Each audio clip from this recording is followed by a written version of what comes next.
1987 in July. Came to Victoria 1954. And at the time it was Patty Welder High School. And did Patty Welder 2.5 years, and then we moved to the Victoria High School campus in January 58. In fact, when I came here, it was before Mr. Chandler became superintendent. And actually, Mr. McCall, do you remember him? I remember him. He was a firebrand at pep rallies. Yes. He's the one that hired me because the superintendent was gone. I don't know whether he was looking for a job or he just wasn't around very much. And I really didn't meet that superintendent until a couple of months in the football season or something that year. But Mr. McCall hired me, and we moved to Victoria and had kind of a bad start on a move from Tyler. I'd been teaching there 3 years in middle schools, and we had a wreck on the way down. Oh, no. Turned the car over and everything, and neither my wife and I were hurt or anything, but it was kind of a bad way to start a new job and everything. But anyway, came, and the first thing I found out when I got in town, oh, you're expected to do the summer concert band, and you have a concert down on the square there Oh, no. this Thursday night, and it was like Monday or something. Man, how do I do that? I don't know anybody. And so Wilbur was here then, great deal of help, Wilbur Collins. And Wilbur would always come out and play and help out and all that stuff, but he didn't want to do that band. I don't blame him. But we had to do that for 4 or 5 summers, and then kind of Little League and all that stuff kind of got to be a lot more important, and we got out of doing that. But had some interesting experiences with that. And I'd get friends of mine to play, and then high school kids that we usually have one rehearsal, a little old short rehearsal, and then come out and play a few marches and stuff like that. You kind of remember those deals, I guess. But anyway, that's kind of how I started. And So you were in Tyler and in Tyler during 3 middle years. school. But my first job was in the little town of Teague, which is kind of central Texas, kind of between Palestine and Fairfield, if that means anything to you. And there 1 year, and had a 39-piece band, and 33 of them were female. Oh, how fun. Only 6 little boys in the band, because they all had to play football and stuff like that. Yeah. So, but it was a interesting way to get started, and in a small school, and there wasn't all that much pressure, and so it was pretty neat. But the guy that hired me had been in Tyler, had been my high school band director and the one that started me in music. And he was teaching at Tyler High School then, and I saw him at convention. He said, well, why don't you come over and teach for us next year? We're going to have an opening. So I went there and had 3 really great years. And the best thing that happened to me there, I met my wife. Oh. The beginning of the second year at the first teachers meeting of the year. He had this good-looking chick, over there, and we were all the bachelors were standing around checking it out and everything. And anyway, that was the best thing that happened. I'm interested in what really got you on the road to becoming a musician. I can tell you that. I started piano when I was 6 and had studied with a really good piano teacher and a real no-nonsense kind of lady there in Kerrville, where I grew up. And she came from a real musical family. Her brothers, one of them was band director there at Shriner Institute then, which was a military school. And later at A&I, he was band director down there, back a good bit before you were there, but he was actually Bryce Taylor's band director there for 1 or 2 years.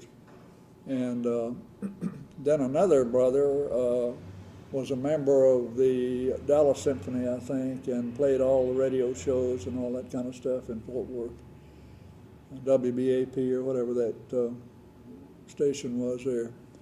Was a member of the Early Birds, which was a kind of a resident dance band and everything, as well as doing shows and symphony gigs and everything. So anyway, but that lady was a great piano teacher, and she made me learned all my major and minor scales, and I learned what an augmented and diminished chord were and all of that kind of stuff. And so I never had any trouble with theory after that. Had a good background, but only got to study with her 1 year at that time, and then she moved away. And later on, when I was 13 or 14, she moved back, and I studied with her another year or two. But by that time, I'd gotten into woodwinds and everything, and I didn't work as hard at it as I should have. I wish I'd have really bear down with the piano now, because now I'm trying to do that and not playing very well and not getting anywhere much. My wife always shuts the door when I practice.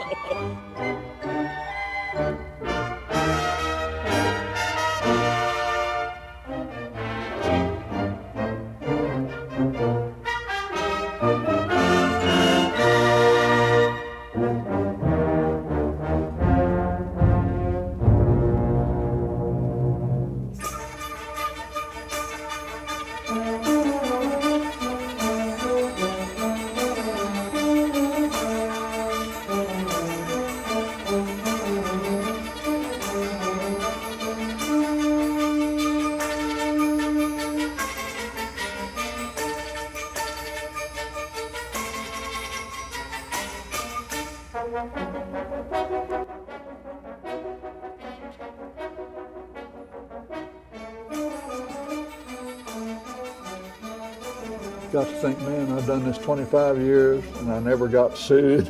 And nobody ever got killed or anything, or busted their head on the swimming pool or something like that. Exactly. And how did I get away with it, man? Well, I would mention your name from time to time on the radio in San Antonio, and there were a few people that would always call that Really? knew you and knew of your reputation as an educator.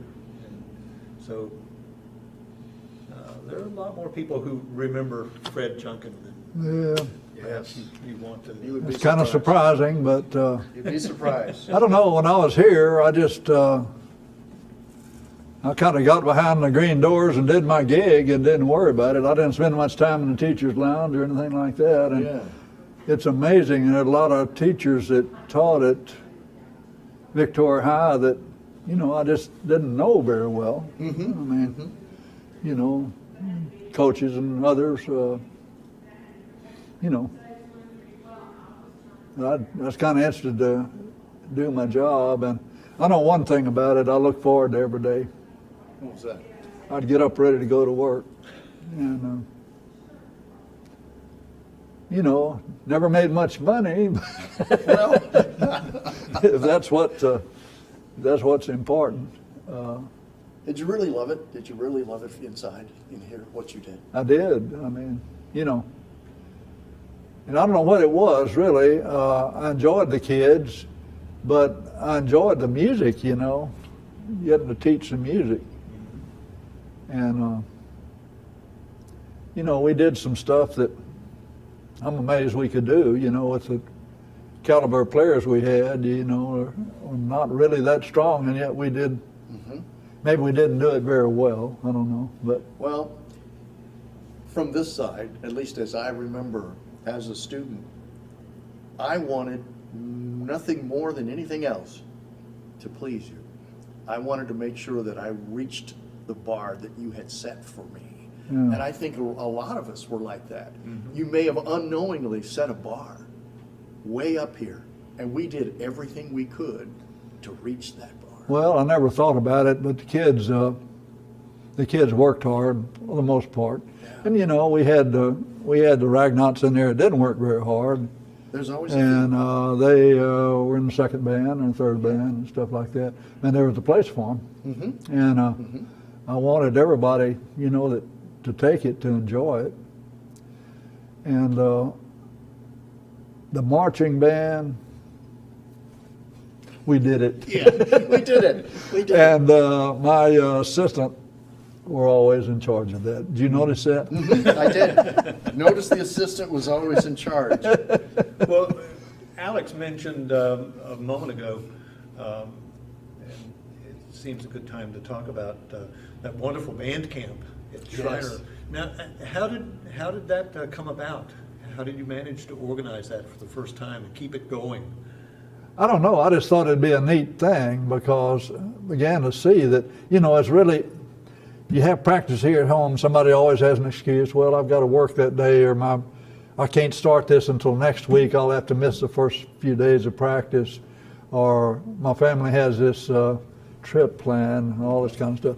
So anyway, I thought, well, heck, I'll try that and see if I can get away with it. So the first year we went to Shriner, we had maybe, it was 1960, I guess, or 61. And we had about 85 or 90 kids in the band, and maybe 50 of them went, you know. Rest of them couldn't go.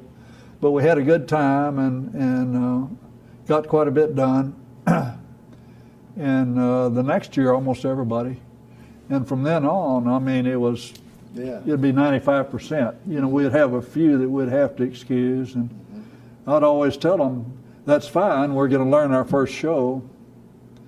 And probably you won't get to march in the first show, but we'll get you back in there just as soon as you catch up. You know, you're not going to be held back by this at all. Right. You know, if you can't do it, I understand. Yeah. And, you know, we had an exchange student or two that was still gone, and that kind of thing. But, gosh, it was close to 100%.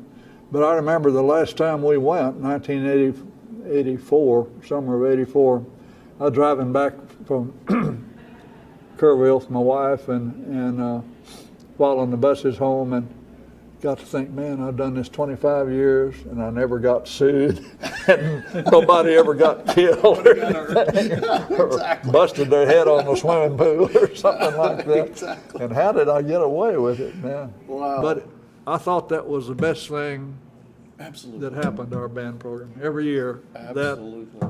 Because you came back from there, you had a band. Yeah. Went up there, a bunch of scraggly individuals. Scragglies, but when we came back, it was something. I think the thing that stuck with me is that we worked hard, but what I really remember is that we marched everywhere. We didn't walk anywhere. That alone, and I still to this day can hear the cadence going on in my head from marching that far. But I think that's what helped us focus on what we were going to do